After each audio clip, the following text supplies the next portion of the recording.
Hola,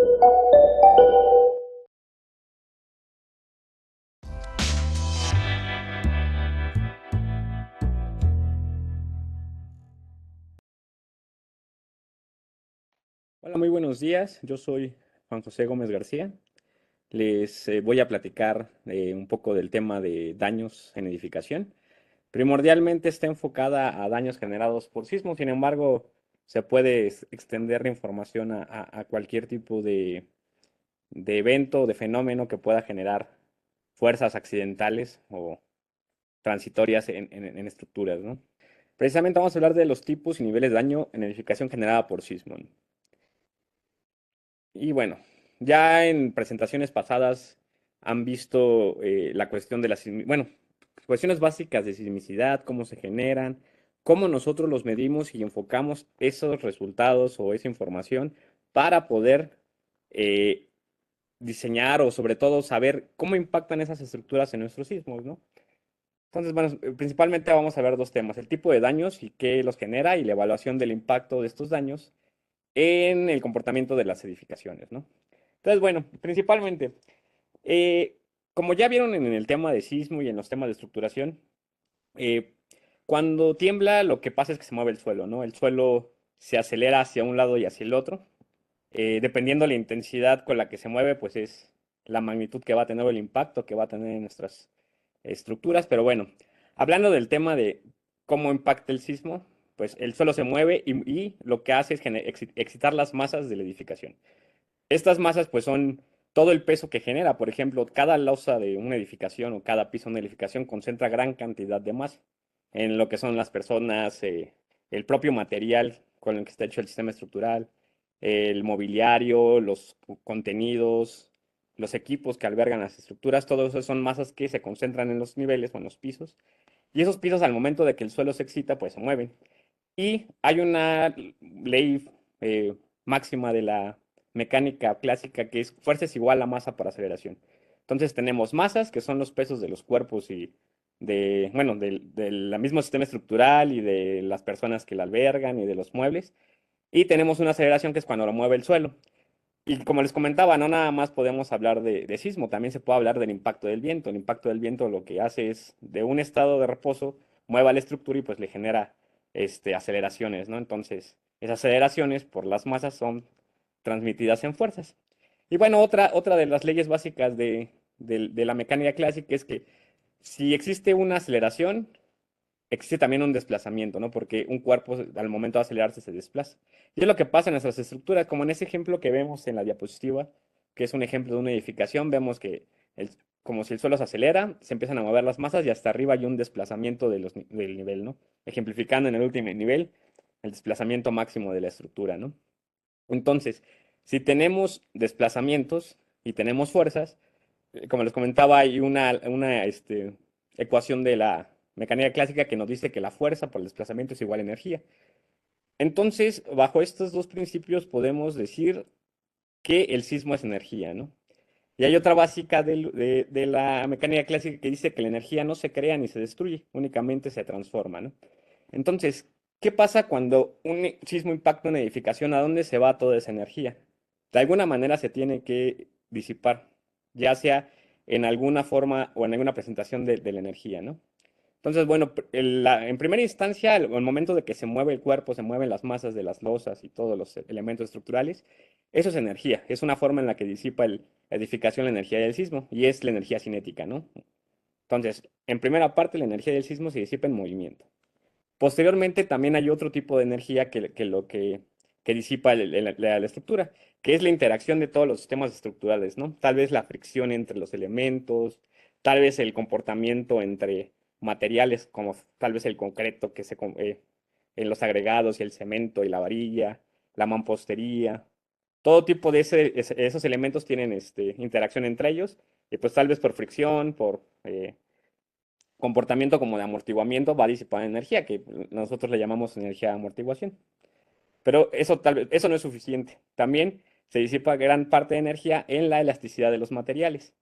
Y que bueno, ahorita más adelante en otras presentaciones hablaré un poquito de eso, de la elasticidad de los materiales, pero es básicamente la energía potencial y se podría explicar como una liga que nosotros estiramos al inducirle una fuerza, pero al momento de soltarla regresa a su estado original, ¿no? Entonces, cuando una estructura se deforma porque llega un sismo, guarda esa energía potencial y al momento de que va de regreso el sismo, pues la libera, ¿no? Entonces, la energía potencial es otra de las energías con las cuales disipa energía un sismo.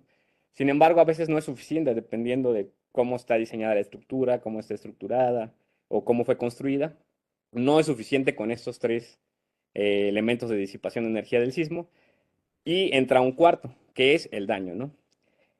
Hay que tener en claro que la mayoría de las normativas en todo el país y en gran parte del mundo aceptan el daño como parte de disipación de energía. De hecho, se diseña para que ante un sismo de diseño, que es un sismo muy grande, o el sismo máximo probable, las estructuras se les permite el daño. Sin embargo, este daño tiene que ser limitado para que la estructura no colapse, ¿no? En los últimos años se ha venido estudiando nuevas filosofías de diseño donde ese daño sea controlado por medio de los desplazamientos, porque algo que causa el daño en una estructura, más que las fuerzas que impactan, es que tanto se desplazan. Y recordando el ejemplo de la liga, si nosotros estiramos una liga, puede llegar un punto en el que le estiramos demasiado que la liga se va a romper, ¿no? Entonces tiene mucha capacidad, pero si la seguimos estirando, esa liga se va a romper. No importa la fuerza que le metamos, la seguimos estirando, va a romperse. Igual con las estructuras. Últimamente las filosofías de diseño se están basando en controlar esos desplazamientos en las estructuras para así poder limitar el daño, ¿no? Pero bueno, eso nada más como una introducción de por qué se dañan las estructuras, ¿no? Y que en realidad en las normativas y en las filosofías de diseño actuales, o como se ha venido diseñando, está permitido, pero hay que controlarlo. Entonces, hablando introduciendo a lo que es el daño y a qué lo causa. En los elementos existen existen formas en las que se comportan ante las fuerzas, que nosotros la llamamos elementos mecánicos, es decir, los mecanismos que provocan diferentes fuerzas en los elementos. Aquí, por ejemplo, hasta arriba les pongo un ejemplo de un elemento, cualquiera, puede ser una barra, puede ser un pedazo de concreto, un tabique, lo que sea, imagínense lo que sea. Está discretizado, le ponemos estas líneas como para entender cómo se deforma ante diferentes acciones de fuerza, ¿no? Entonces, bueno, la primera que presento del lado izquierdo es las fuerzas de tensión o tracción o compresión, que es cuando jalamos el elemento se estira. Como pueden ver en las líneas, se puede ver cómo los elementitos se ven más estirados que el original. Y bueno, es cuando jalamos hacia un lado y hacia el otro ese elemento. También existen fuerzas de compresión, que es cuando intentamos comprimir el elemento estructural, le aplicamos fuerzas hacia adentro y pues el elemento se comprime, ¿no? Esos son los dos principales. Posteriormente está la flexión, que es el segundo esquema, que es cuando nosotros le aplicamos como, intentamos girarla, ¿no? Como si ponemos una regla de plástico y le ponemos un peso en medio, la regla pues se flexiona, ¿no? Y ese es un elemento mecánico con el cual se comportan las estructuras, ¿no? Principalmente por aplicación de fuerza sobre ellas. Por ejemplo, las columnas trabajan primordialmente, o las columnas y los muros, primordialmente a compresión, que es el primer elemento mecánico. Las vigas, los elementos horizontales, pues trabajan mayormente a flexión.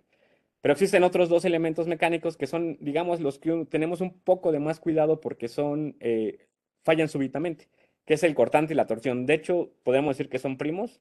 El cortante es el principal, que es cuando se aplican fuerzas hacia arriba y hacia abajo en un elemento y este intenta separarse bueno, intenta romperse y separarse como en fracciones, ¿no? Como lo vemos en la imagen. Y la torsión, que digamos que es prima del cortante, porque en realidad cuando intentamos torcer un elemento, que es pues como girarlo de un sentido hacia el otro. Bueno, de un lado, de un extremo del elemento, lo giramos hacia atrás y del otro elemento hacia adelante, ¿no? Y se provoca el efecto de cortante en el elemento. Y también es una falla súbita, o esos dos elementos mecánicos provocan fallas súbitas. Digamos, no podemos salvarnos de esos elementos mecánicos, sin embargo, podemos tener cuidado, o se debe tener mayor cuidado ante estos, para evitar, o sobre todo evitar colapsos, ¿no? Entonces, bueno, imaginemos un sistema estructural muy básico, como puede ser un marco, digamos un marco de concreto, un marco de acero, en la cual tenemos dos columnas y una viga, ¿no? Entonces, este sistema estructural, como podemos ver aquí, tomando en cuenta la diapositiva pasada, pues presenta estos elementos mecánicos, ¿no? Por ejemplo, las columnas al momento de que se pone una masa sobre ellas se comprimen. Las vigas al momento de que pues, toda la masa que tiene encima, por ejemplo, de una losa, de lo que el peso que tenga encima, intenta flexionarse. Pero también existen fuerzas resultantes que provocan cortantes o cuando llegue el sismo de forma lateral, provoca cortante en las columnas, ¿no? Entonces, estas fuerzas provocan esos mecanismos que son los que se deben cuidar o más bien los que van a generar daño, ¿no? Como les mencionaba al principio, los materiales tienen elasticidad como si fueran un resorte. Digamos, al momento de que los deformamos y los soltamos, regresan a su estado original. Sin embargo, no siempre ocurre esto. Hay momentos, por ejemplo, hablando de la liga, en que si estiramos la liga y la soltamos, o más bien, la estiramos demasiado, llega un punto en que si la soltemos no regresa a su estado original. Es decir, que ya no se comportó dentro de ese estado elástico, sino ya rebasamos un nivel de desplazamiento de fuerza que ya la dañó, digamos, la hizo dañarse, ¿no?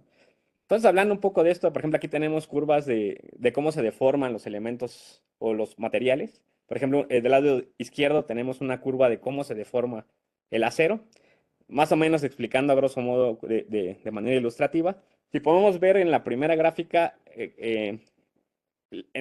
digamos, en el eje acostado son cómo se deforma y en el eje que está vertical es la fuerza que se le aplica.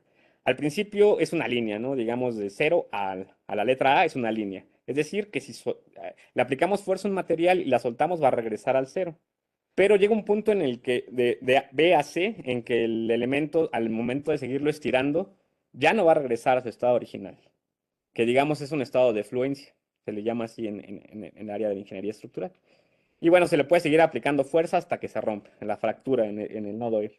Y es algo similar con el concreto, que vemos una curva de concreto del lado derecho, que tenemos una parte inicial donde se ve muy, muy recta cómo sube la fuerza y el desplazamiento, pero llega un punto en el que ya no hay una relación como directa entre las cargas y los desplazamientos. En todas estas zonas en las que ya no es una línea, en estas zonas donde se ve una línea, el material al momento de que se le deja de aplicar una fuerza regresa a su estado original. Pero en estos puntos donde ya no es una línea, digamos, donde ya no es una recta totalmente, si se le deja de aplicar fuerza al elemento, pues ya no va a regresar a su estado original. Esto es en el acero, en el concreto pasa lo mismo. Llega un punto en el cual se le sigue aplicando fuerza y si se suelta, regresa a su estado original. Pero hay un nivel en donde ya no tiene ese comportamiento que es una línea. Si se le deja de aplicar fuerza, ya no regresa a su estado original. Y todo esto representa el comportamiento donde ya hay daño, digamos. Entonces, bueno, dentro de cómo fallan las estructuras dependiendo del elemento mecánico, cuando ya rebasaron ese estado de elasticidad, pues está el pandeo por compresión. Por ejemplo, cuando tenemos una columna que se le aplica una carga, tiende a pasar el fenómeno de pandeo. No sé si alguna vez, o podemos hacer un ejercicio mental, donde tenemos una regla de plástico de esas escolares de 30 centímetros, y si nosotros la presionamos, tiende a pandearse, tiende a generar esta forma, ¿no? Porque es demasiado esbelto el elemento. Entonces, este es un mecanismo de falla que puede llegar a pasar por la compresión. Pero también, si el elemento, digamos, no es tan esbelto, digamos, es más robusto, tal vez como una columna, si se le aplica fuerza, lo que puede pasar es que puede haber aplastamiento en una zona, ¿no? En el caso de, en lugar de que sea compresión, que sea tensión, digamos que en lugar de estarlo empujando hacia adentro, se estén jalando los extremos, tiende a poder fallar por tensión, que es cuando se rompe el elemento. Digamos que estiramos demasiado una barra de plástico, una regla o un espagueti y llega un momento en el que falla, ¿no? Esta falla puede ser frágil o dúctil. Ahorita voy a ahondar un poquito en eso de qué es frágil y qué es dúctil. Pero bueno, pueden ser fallas frágiles o dúctiles.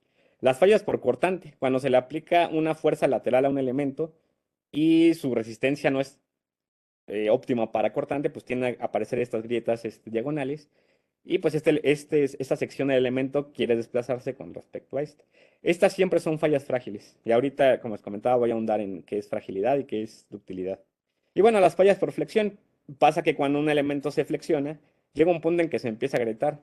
Aquí les pongo el ejemplo de una sección de concreto reforzado. No sé si tal vez alguna vez hayan preguntado por qué se le agrega acero al concreto, ¿no? Pues pasa esto. Cuando se flexiona un elemento, digamos, esta parte superior se comprime, pero la parte de abajo se tensa. El concreto no trabaja muy bien a tensión, en realidad se agrieta muy fácil y lo que ayuda para poder seguir soportando esas flexiones es el acero que se pone. Como ven aquí se representa como ya el concreto está agrietado y más bien lo que está soportando esas fuerzas de tensión es el acero que está ayudando al concreto a soportar esas fuerzas de tensión. Igual las fallas por flexión pueden ser dúctiles o frágiles y ahorita vamos a hablar de qué es dúctil y qué es frágil. Por ejemplo, en estos tres esquemas se puede ejemplificar qué es la ductilidad y qué es la fragilidad. Supongamos que es una barra a la cual estamos jalando la parte inferior hacia abajo y la parte superior hacia arriba. Si existe una falla que el elemento no se deforma mucho, digamos que se le aplica fuerza y de la nada se rompe, es un elemento frágil. Digamos que no soporta muchas deformaciones antes de romperse. Por ejemplo, la probeta de en medio se empieza a deformar mucho el elemento, ¿no? Como que se les aplica fuerzas y el elemento se empieza a deformar, empieza a ver grietas, soporta deformaciones y hasta después se rompe. Y el tercero es un elemento muy dúctil, donde el elemento se deforma mucho, su forma cambia, se plastifica, pero soporta muchas deformaciones antes de romperse. Entonces, por eso hablaba de esto, ¿no? De que estas fallas pueden ser frágiles o dúctiles. Este elemento, por ejemplo, puede soportar que se deforme mucho antes de romperse o puede soportar muy poco. Igual, las fallas por flexión puede ser que este elemento soporte mucha deformación por flexión antes de romperse, quiere decir que es un elemento dúctil, pero si falla súbitamente, si se rompe súbitamente, es un comportamiento frágil. El cortante, lo malo es que no es posible darle una ductilidad suficiente, ¿no? Por lo regular se considera una falla frágil que de la nada ocurre. Este cuerpo se desliza con respecto al otro o se desplaza con respecto al otro y pues deja de soportar esa fuerza, ¿no? Entonces aquí tenemos una ejemplificación de los dos elementos más importantes que generan daños, que es lo que vamos a ver, que es la flexión. Más o menos es lo que le decía. Imagínense que esta es una edificación, llega el movimiento por sismo y pues genera una fuerza lateral, ¿no? Al momento de flexionarse, empiezan a aparecer estas fuerzas, ¿no? En las fibras, ¿no? Como este lado intenta hacerse más largo que digamos que aquí hay fuerzas de tensión y este lado intenta comprimirse. Entonces, ¿qué pasa? De un lado el elemento se agrieta y del otro lado el elemento se aplasta. Y eso nos va a generar grietas, o bueno, más bien daños que en elementos como de concreto, de mampostería, lo vemos identificado, lo vemos representado con agrietamientos, ¿no? Y los elementos de corte, igual. Hay una fuerza de aceleración del sismo, hay una reacción de la estructura y el cuerpo intenta como deformarse de esta forma, ¿no? Pero bueno, al momento de intentarse deformar, pues esta zona se ve muy, muy esforzada y empiezan a aparecer esas grietas diagonales, ¿no? Digamos que esa es una explicación física de por qué aparecen esas grietas diagonales. Esta punta intenta alejarse de esta punta y pues esta parte ya no resiste, ¿no? Y comienza a agrietarse. Empieza a haber fuerzas de tensión que no puede soportar el elemento y pues se agrieta.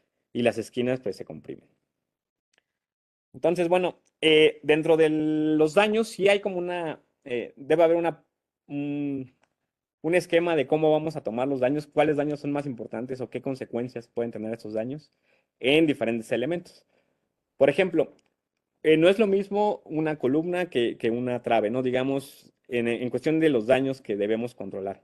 Los elementos más importantes en una edificación siempre van a ser los elementos portantes. Y me refiero a portantes a los que portan a la estructura, a la que la hacen permanecer en pie, como pueden ser los muros o las columnas. Estos elementos, al ser, digamos, la parte fundamental de la estructura, que sin ellos o si falla alguno de ellos puede llegar a colapsarse, pues son los más importantes, ¿no? Son los que tenemos que tener mayor importancia en la evaluación del daño.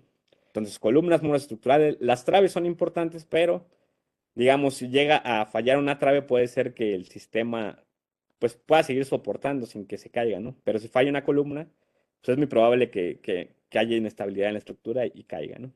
Posteriormente, pues losas, techumbres ligeras, muros divisorios que no son muros estructurales, que comúnmente pues pueden estar hechos de mampostería o tablas rocas, y las instalaciones, ¿no? Que una instalación falle o se rompa no pues, representa un riesgo a un colapso inminente en una estructura, ¿no? Entonces, haciendo como termómetro de, de calor, podemos entender la importancia de los elementos estructurales en cuanto al control de daño, ¿no? Y bueno, como ya les comentaba, pues existe también una preponderación en la consecuencia de la falla, ¿no? Es más importante o es más peligroso una inestabilidad por compresión, que ya puede ser pandeo o aplastamiento por compresión, la fuerza cortante, que también es muy importante, y hasta el último, la falla, digamos que tiene menos consecuencias, es la falla por flexión dúctil, digamos que el elemento soporta bastantes deformaciones de flexión antes de romperse y la tensión dúctil, ¿no? Entonces, esta es una preponderación de qué consecuencias de falla debemos tener más cuidado al momento de evaluar. Entonces, bueno, a partir de aquí vamos a ver, ya más o menos vimos qué generan los daños, qué elementos generan daños, las fuerzas, más o menos cómo se compone la mecánica de los materiales. A partir de aquí les voy a presentar fotografías de tipos de daño en diferentes edificaciones y pues que pueden, que son ejemplificaciones de qué se puede evaluar o qué tomar en los formatos de evaluación de daños, ¿no? Y por ejemplo, en elementos de acero. En elementos de acero es muy común encontrar deformación. Bueno, como están formados por placas y perfiles, es muy común encontrar esas deformaciones, ¿no? Pues este es un ejemplo de una eh, luminaria de vía pública que posiblemente por los efectos del viento o sismo fue empujada lateralmente, pues el que no haya soportado o que no haya sido diseñado para esas fuerzas, pues provoca que las placas estén pandeadas, que se vea aquí como una deformación ya permanente, porque seguramente ya no tiene ninguna fuerza que le esté empujando, pero ya se deformó permanentemente, ¿no? Y esto pues puede generar pues un desgarramiento en la base, ¿no? Igual. También dentro de los elementos de acero pueden fallar las zonas de anclaje.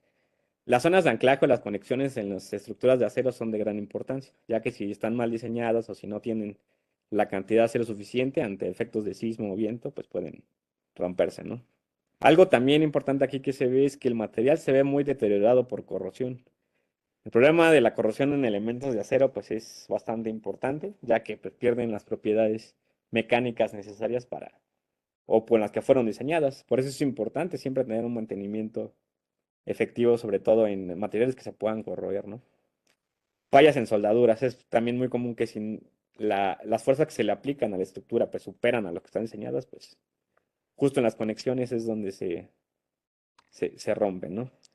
Fallas en conexiones atornilladas, que esto al momento de que hay fuerzas, ya sea debidas a sismo, viento, carga propia, pues tienden a desgarrarse, ¿no? Y tienden a haber este tipo de fallas en conexiones de acero, ¿no?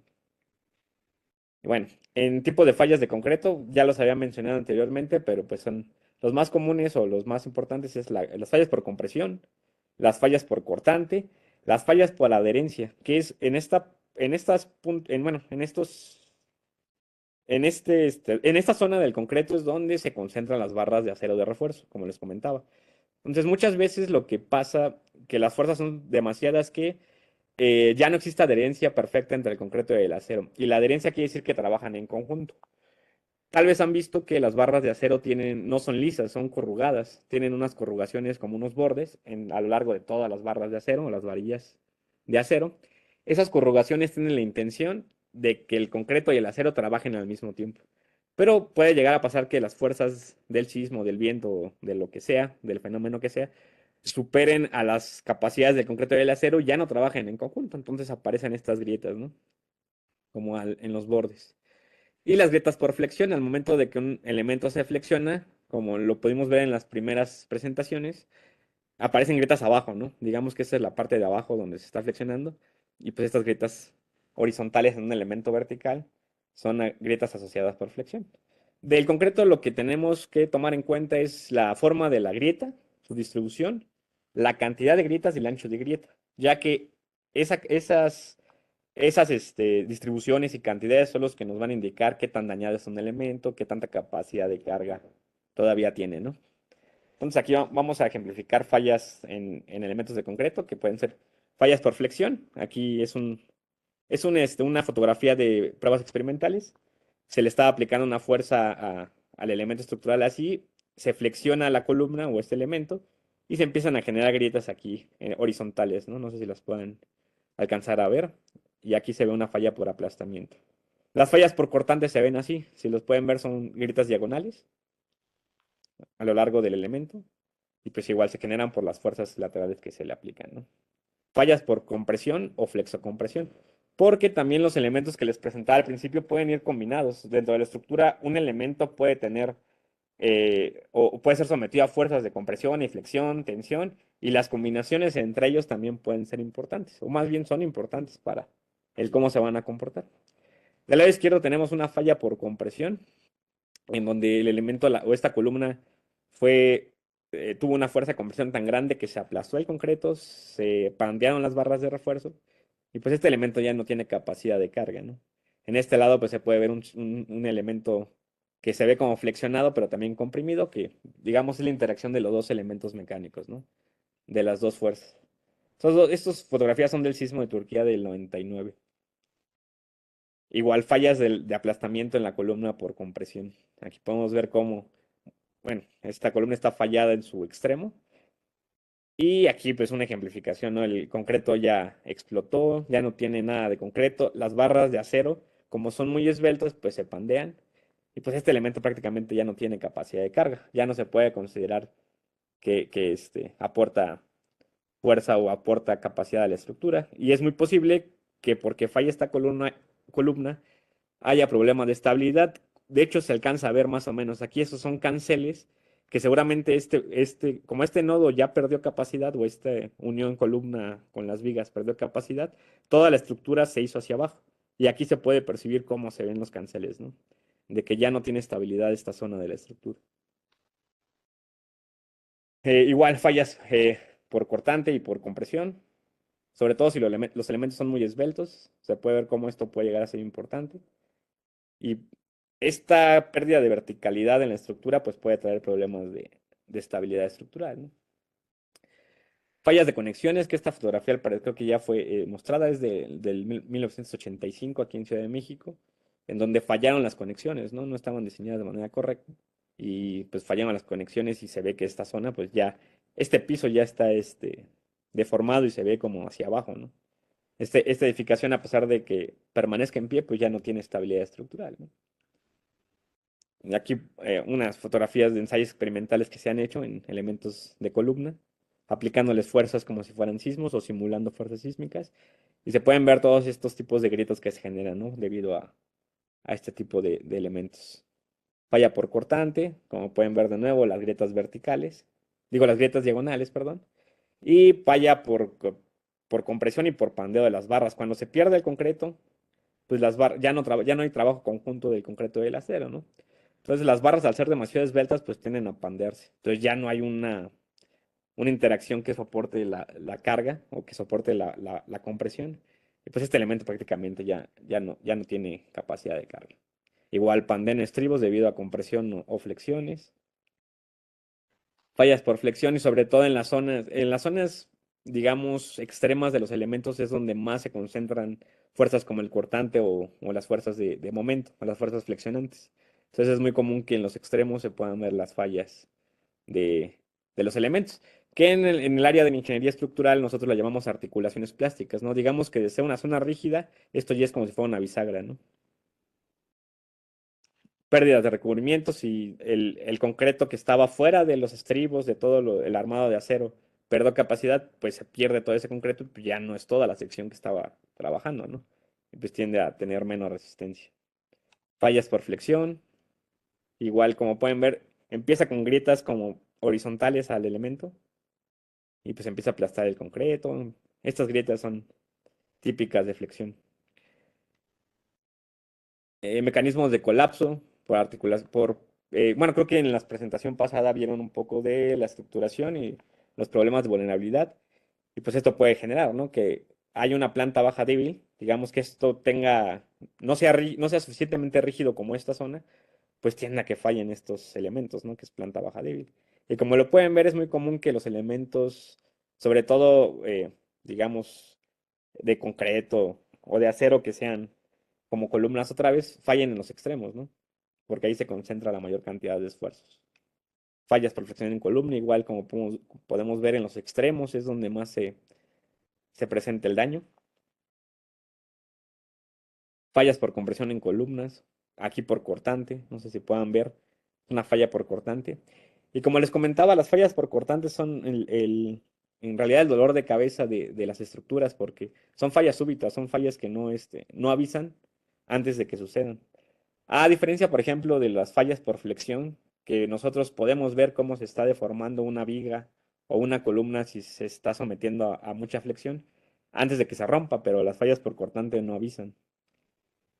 Bueno, esto es en elementos de concreto que pueden ser columnas y traves. En elementos de muro predominan las fuerzas de cortante. Son fotografías de pruebas experimentales que se han hecho en elementos de concreto. Esto es un muro de concreto. Y se le aplican fuerzas sísmicas laterales o fuerzas que simulan sismos en laboratorio. Y como pueden ver ahí, bueno, tal vez no se alcanza a ver muy bien, pero tiene muchas líneas, muchas grietas diagonales por todos lados. Aquí las pintamos de diferentes colores para poder identificar cuándo aparecieron. Pero pues todas estas grietas son debidas a corte. Es muy común que los muros de concreto y de mampostería estén predominantemente trabajando a cortante. Entonces es muy común que aparezcan estas grietas. Fallas por tensión diagonal, igual grietas diagonales. Fallas por aplastamiento, sobre todo en los extremos, en donde llega a haber una abertura. En las esquinas pues tiende a haber mucha concentración de esfuerzos de compresión y pues tienden a fallar. Y como podemos ver aquí ya se perdió el concreto y las barras de acero pues están pandeadas. Columnas cortas, que creo que esto es uno de las vulnerabilidades que vieron en la presentación pasada, que al momento de que ponen muros, bueno, está una columna, se diseña y se construye o nada más se construye, pero ponen muros al lado, entonces le impide el movimiento libre a todo el elemento y se concentran los esfuerzos de aquí y aquí. Entonces, en lugar de que sea un elemento completo que trabaje, nada más trabaja a la mitad y pues se generan ese tipo de fallas, ¿no? Estas fallas son muy comunes, sobre todo se ha visto mucho en escuelas, que es donde ponen esos muritos como para poner las ventanas encima de ellas. Fallas por columna, igual. Hacemos hincapié en esto para que pues también se vea la importancia de ese fenómeno de columna corta que muchas veces se desprecia y sobre todo en la autoconstrucción, pero sí puede traer problemas graves. Daños en traves, daños por flexión. Las traves mayoritariamente trabajan a flexión y acorde. Entonces los daños que vamos a ver son daños por flexión, ¿no? Grietas que son, digamos, perpendiculares al eje del elemento, como diagonales, más bien horizontales o verticales, ¿no? Dependiendo cómo está acomodado el elemento. Pues fallan las barras de acero. Fallas por cortantes, se ven igual grietas diagonales. Y bueno, también hay fallas por detallado del acero. ¿Detallado a qué nos referimos? En elementos de concreto, el cómo se distribuye el acero de refuerzo en el interior es muy importante, ya que dependiendo qué tanto acero le ponemos o qué tantos anillos, no sé si han visto que en los elementos de concreto van las barras, que son longitudinales, y como que las encierran unos anillos. Esos anillos son estribos. Y la cantidad de la distribución de esos elementos, pues nos va a poder ayudar a que el elemento sea más frágil, bueno, que su falla sea más frágil o sea más dúctil. Es un mal detalle en esos elementos de acero, pues puede llegar a traer fallas importantes. Por ejemplo, aquí en esta columna o en tal vez castillo o era una columna, se ve que no hay estribos en esta zona, ¿no? Entonces prácticamente únicamente están trabajando las barras de acero longitudinal y pues no trabajan de manera correcta y pues esto va a traer obviamente fallas, ¿no? En esta zona donde en el nodo, en la conexión columna-trave, pues se ve que no hay un detallado específico en los estribos, no hay anillos que encierren el acero longitudinal de esta conexión. Igual aquí la separación de estribos, aquí vemos un estribo que como les comentaba es el anillo que encierra las barras longitudinales, pero vemos que hacia abajo no hay nada, ¿no? Entonces prácticamente es como si no tuviera ningún anillo y pues este tipo de problemas en el tallado pues obviamente va a traer daños en las estructuras. ¿Por qué? Porque genera precisamente que se pandeen las barras. No tiene esa restricción las barras longitudinales y tienden a pandearse. Igual, no vemos estribos, no hay estribos no tienen una separación indicada o no tienen una separación correcta y pues las barras longitudinales se pandean, ¿no? Además de que pues es acero liso y tiene mucha corrosión. Los daños en muros de mampostería. Igual, al igual que los muros de concreto, los muros de mampostería trabajan predominantemente a cortante. Entonces, igual las fallas de los muros de mampostería son súbitas. Y es muy común ver las fallas diagonales durante, bueno, posteriormente a sismos, que pues se ven ejemplificadas tal vez en escalerilla o directamente de un extremo a otro. También tiende a haber fallas por deslizamiento, que los elementos de mampostería no trabajan de manera correcta con el mortero que las aglutina, y pues tienden a deslizarse, o tienden a fallar, digamos, por compresión en los extremos, ¿no? Que es, como les comentaba, donde hay mayor concentración de esfuerzos. Y bueno, es muy común ver estos escenarios después de un sismo, ¿no? Que muros de mampostería estén agrietados con estas X. Igual. Aquí es importante, no sé si, bueno, tal vez lo vieron en la presentación pasada, si no mal recuerdo, que, por ejemplo, en los elementos de mampostería es importante que estén confinados. ¿A qué me refiero con confinados? Que tengan elementos de concreto en todas las aberturas. ¿Por qué? Porque si no tienen un correcto confinamiento, pues tiende a pasar esto. Aquí no se alcanza a ver que tenga mucho acero, no, prácticamente se ve como si fuera puro concreto, y aquí no hay elemento de concreto que lo confine. Entonces no hay elemento que confine la mampostería y pues tiende a agrietarse, pues por el cortante en el que está trabajando, ¿no? Igual. Unas grietas muy grandes y de muy grande espesor en elementos de mampostería que no están confinados. Aquí igual podemos ver las grietas en la zona, en la base, que es donde más se concentra la fuerza sísmica.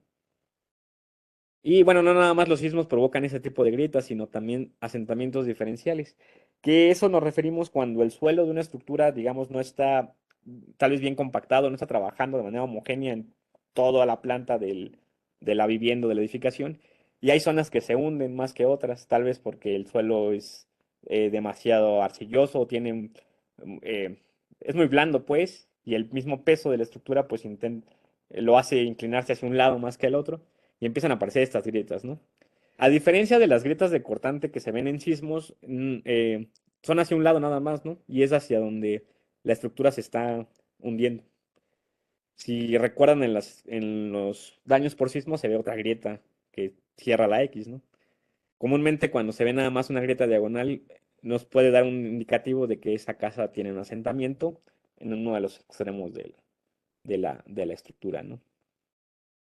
Igual, daños en mampostería es muy común, o son los que más se ven, son grietas diagonales, ¿no? Estos elementos no están bien reforzados. Aquí se ve que no hay prácticamente acero, no tiene castillos ahogados, no tiene nada. Y pues estos son las consecuencias.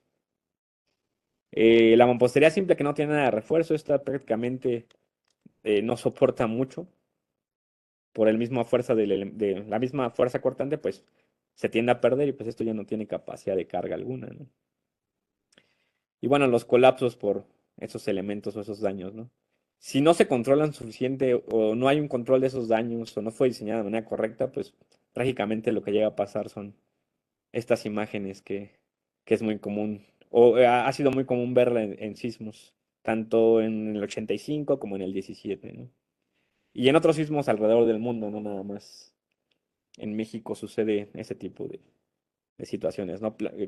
Este, esta, este mecanismo de planta baja flexible ha sido muy importante en casi todo el mundo. Se ha visto, se vio en el 85, se vio en el 2017, en el sismo de Turquía, en este caso es del Turquía del 99, pero en el sismo de Turquía de este año también fue muy común ese tipo de daños, en donde por querer no poner muros en la planta baja, tal vez por estacionamientos o porque se ponen accesorias o locales, se hace débil ese nivel de la planta y pues al todo esto tener demasiados muros, ser demasiado rígido, pues prácticamente permanece sin daño, ¿no? Pero la planta baja pues se ve afectada.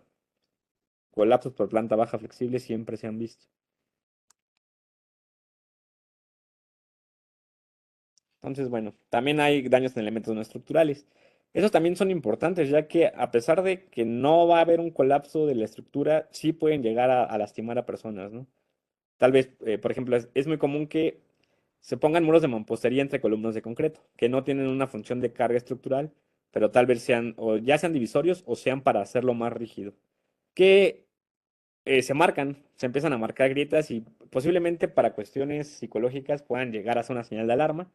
Sin embargo, no va a pasar que si fallan se caiga la estructura, pero sí pueden llegar a representar una alarma para las personas que lo habitan, ¿no? Pierde de recubrimiento, los recubrimientos tal vez como el yeso que le ponen a las paredes para hacer los aplanados, pueden ser que se dañen mucho en un sismo y puedan llegar a ser alarmantes. Sin embargo, no representan un riesgo al colapso de la estructura. Pérdida de recubrimientos tal vez como azulejos o losetas. El volteo de contenidos también puede llegar a ser muy importante porque puede llegar a bloquear una salida de emergencia, puede llegar a caer a las personas alguno de estos elementos y pues sí puede llegar a lastimar o hasta matar a gente, ¿no?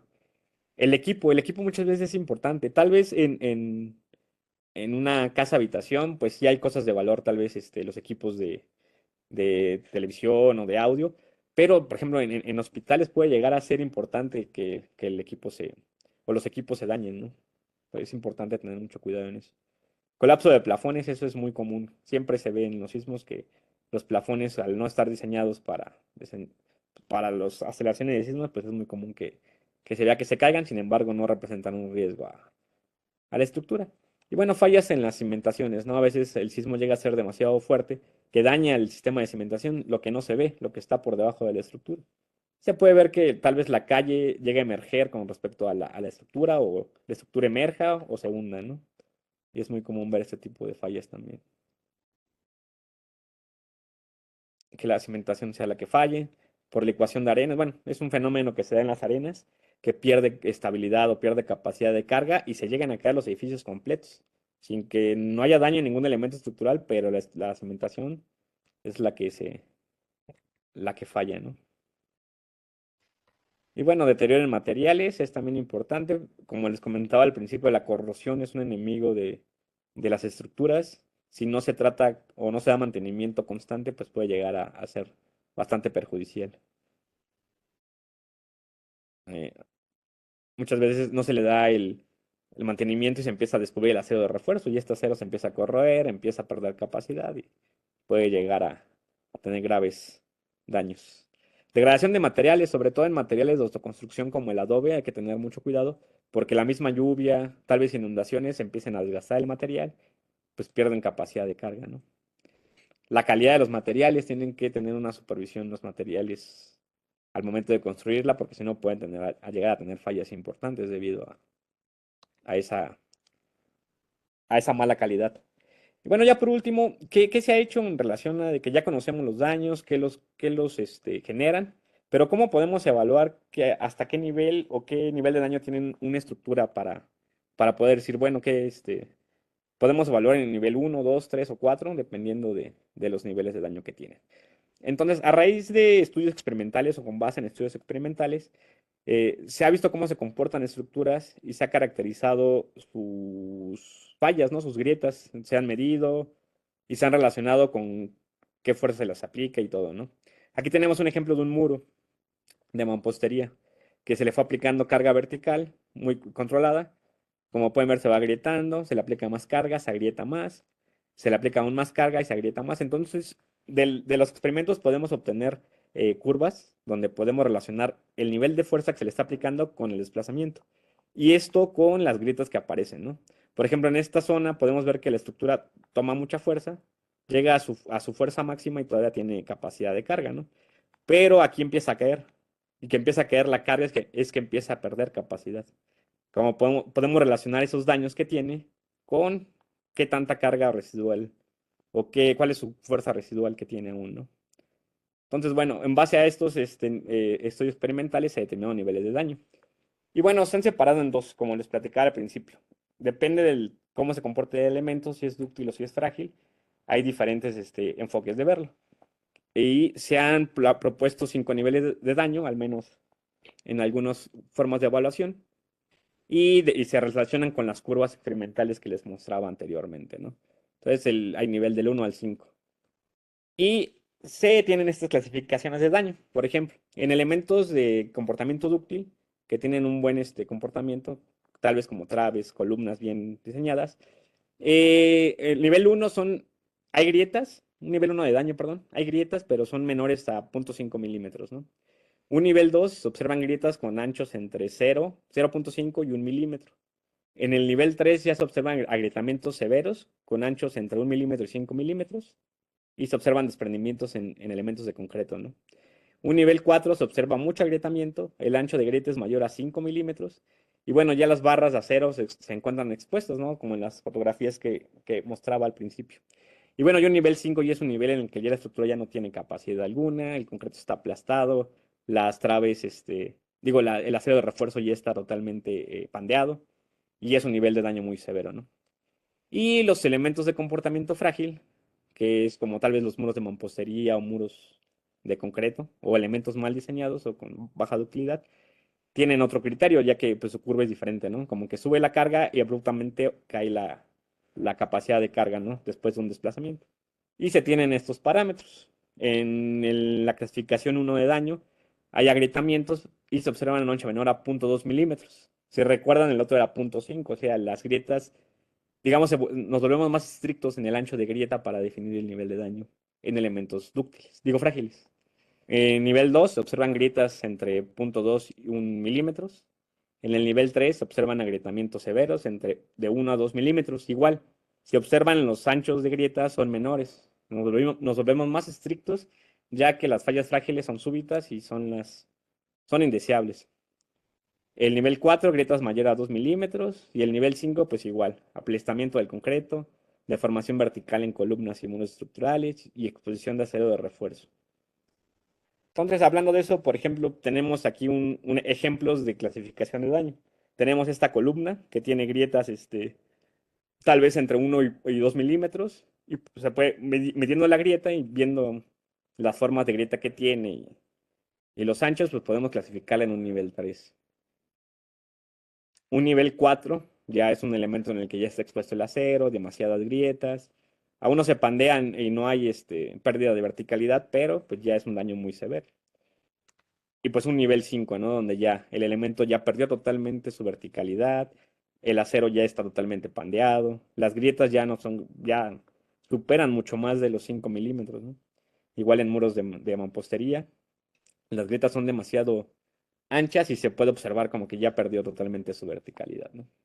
Pues bueno, esa es la forma en la que nosotros clasificamos los daños y esto nos funciona sobre todo para hacer las evaluaciones. Que en realidad una evaluación siempre tiene que estar a cargo de una persona especialista en estructuras para que, bajo su criterio, bajo los conocimientos técnicos que la persona tiene, pueda generar ya un, este, una conclusión sobre qué tan seguro, qué nivel de seguridad tiene la estructura, ¿no? Pero bueno, de mi parte sería todo por el momento. Vamos a continuar con los demás temas.